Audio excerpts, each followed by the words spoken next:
This is Max Williams with United Real Estate, and today I'm in Hopewell, Virginia. Hopewell, Virginia is part of Tri-Cities, and Tri-Cities are comprised of Hopewell, Colonial Heights, and Petersburg. This home is a 3-bedroom, 1-bath ranch and situated in a nice older neighborhood, well maintained. We've got some good pride of ownership here, and I often get calls from first-time buyers. This area is very popular with first-time buyers because your dollars will typically go farther down here in Tri-Cities than they will up in the Metro Richmond area.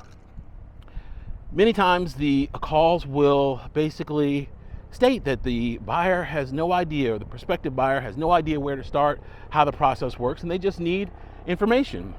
My experience has been that the process is much easier if you kind of know what to expect. And so that's my goal today, to give you an idea of what to expect.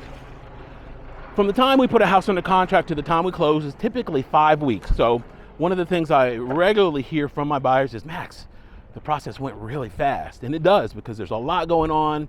Your life is basically changing significantly when you're buying a home. You're thinking about packing, you're thinking about moving, you're thinking about a new location, perhaps new schools, new route to work, new donut shop. All that is typically going to change. So it is a big move. One of my goals is to make that process easy and smooth.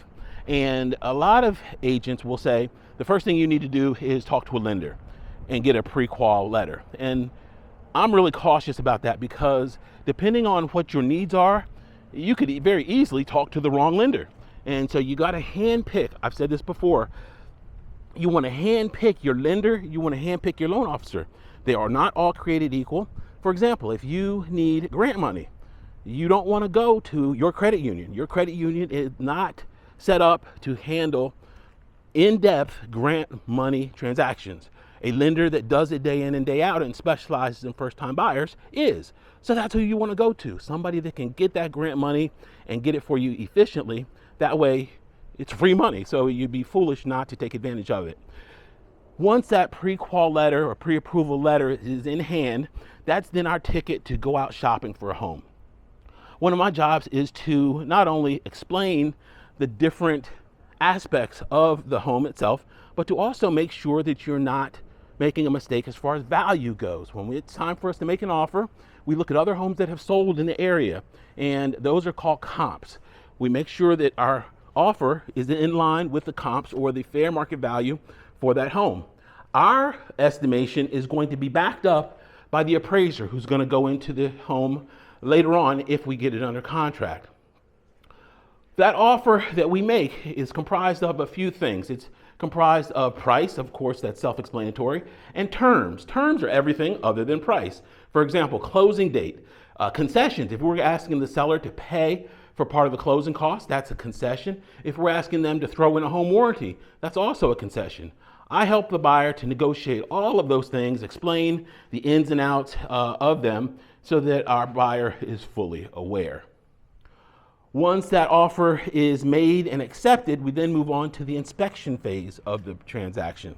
The inspector is going to be licensed by the Commonwealth of Virginia, well trained, and they are going to spend about 2.5 to 3 hours with me and the prospective buyer there at the home.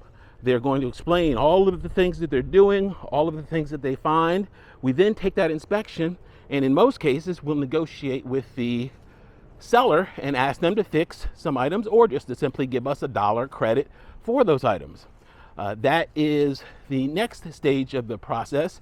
After that, the appraiser will go out. We won't see the appraiser. We don't go out with the appraiser. They'll just come back and say, yes, the home met the value, or no, it didn't. You'll get a copy of the appraisal at closing as well. After that, it gets really quiet for the purchaser. The lender is going to come back and ask for a few documents, and then they're going to ask for those same documents over and over again. So don't be surprised if that happens, because it's simply part of the process. If you have more children than Nick Cannon and have not paid child support in about 5 or 6 years, don't lie to the loan officer, because they are going to find out. And that goes with everything else.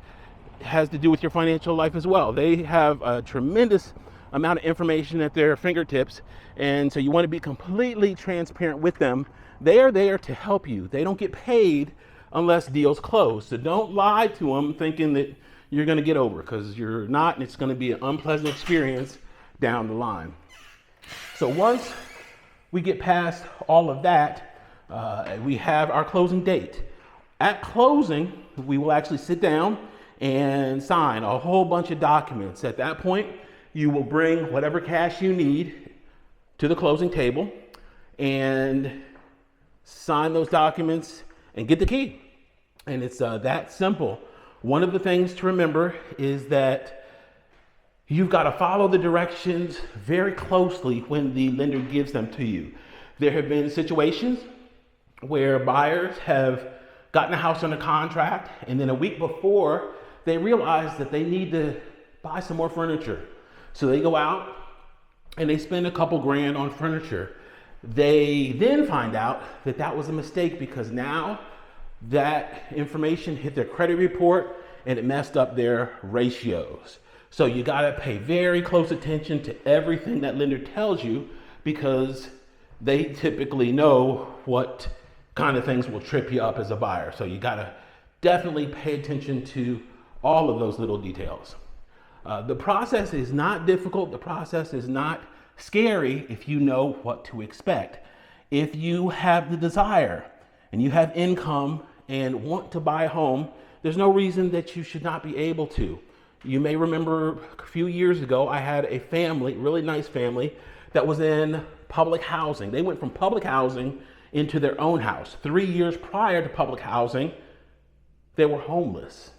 They went from homeless to home ownership in 3 years. If they can do that, I imagine you're watching me now, you're probably not homeless. So if they can do it, you certainly can do it. Miss Rose was in her early 70s. And I'm gonna put the link below, because I may have some new viewers that have not seen Miss Rose. I want you to see Miss Rose and see her story. She rented an apartment in New York City for over 40 years, and then decided one day, after looking at her tablet in bed, that she was gonna come to Richmond, Virginia, where she had never been before, no friends, family, or association with Virginia, and she was gonna buy a home. And that's exactly what she did. So if she could do it, if that family could do it, there's no reason you can't do it. Max Williams, 804-402-7788. I can reach on Facebook under Richmond Area Foreclosures, on YouTube under my name, Max Williams Realtor. I did have a winner for the contest from last video. She was like the only person that answered correctly, which kind of surprised me, because it wasn't that difficult of a question. So she got a gift certificate today to My Favorite Muffin, and hopefully she'll enjoy those muffins and those calories. Thanks so much for taking the tour. Y'all be safe. Have a great day.